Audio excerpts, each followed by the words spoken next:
संघटनांना आमिष दाखवून फोडलं जात आहे, हे देवेंद्र फडणवीसांचंच षडयंत्र आहे असा हल्लाबोल मराठा आंदोलक मनोज जरांगेंनी केलाय। ईडब्ल्यूएसचं आरक्षण रद्द केलं ही सर्व देवेंद्र फडणवीसांची चाल आहे असंही जरांगे म्हणाले। तसंच मराठा समाजानं राज ठाकरेंना किंमत देऊ नये असं यावेळेस मनोज जरांगेंनी म्हटलंय।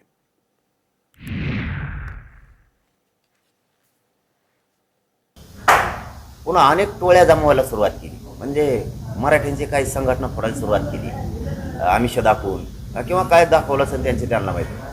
काही मराठ्यांचेच आमदार मंत्री मराठ्यांच्याच विरोधात सोडले। हे मराठ्यांच्या लक्षात यायला लागले की आरक्षण मिळायचे दिवस जवळ आले आणि आरक्षण मिळायचे दिवस जवळ आले असताना जाणून बुजून देवेंद्र फडणवीस साहेबांच्या माध्यमातून 4-5 त्यांचे आमदार आणि मंत्री हे प्रचंड मोठं षडयंत्र रचून मला घेरायचं काम सुरू केलं आहे, उघडं पाडायचं काम सुरू केलं। त्यामुळे समाज कसा घरी बसत।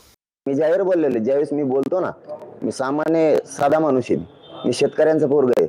मी असलं ते राजकारणी शक्य पण येत नाहीत मला, मी जे बोलतो ते करतो।